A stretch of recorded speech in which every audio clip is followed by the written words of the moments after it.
Islam is the way, Christianity is the way, Jesus is the way, Judaism is the way. Which of the Abrahamic faiths is the way or are the way?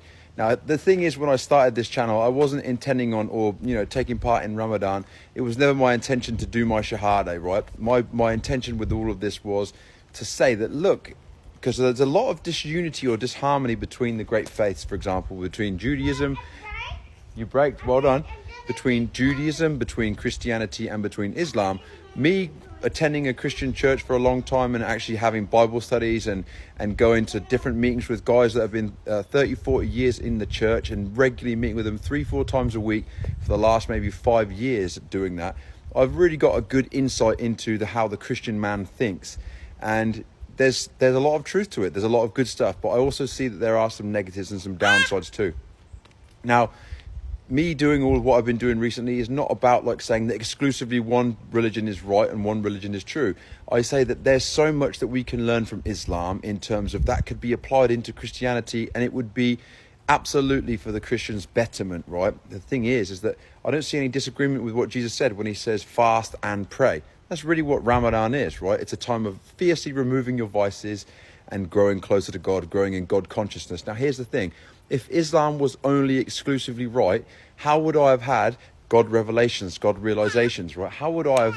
The point with this is, years ago, when I first started on the spiritual path, about 8 years ago, when I started off on the spiritual path, Islam wasn't on my radar. I didn't care. I wasn't interested. I didn't know anything about it. My friend took me to a Christian church, and I saw the source of my problems was coming from within inside myself. That was a revelation and a vision that I was given. I was given a vision while I was walking on the beach, and I saw the root of my problem was coming from inside myself, in my own consciousness.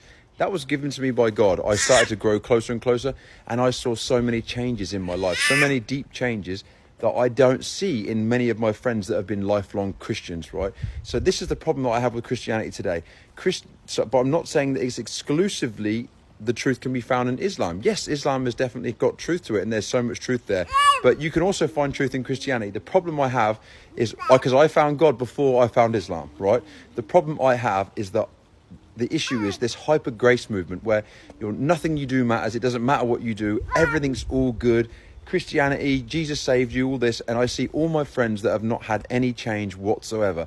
They're like still talking about the same issues, when there's this guy here that was in and out of jail doing all kinds of wrong stuff, couldn't be with one woman for more than about a day. And now I've got 2 kids, probably going to have another couple kids, and I'm sold out for God and live a life of peace despite my outward circumstances. That's what this is all about. Inner transformation and a heart of change. God bless you guys.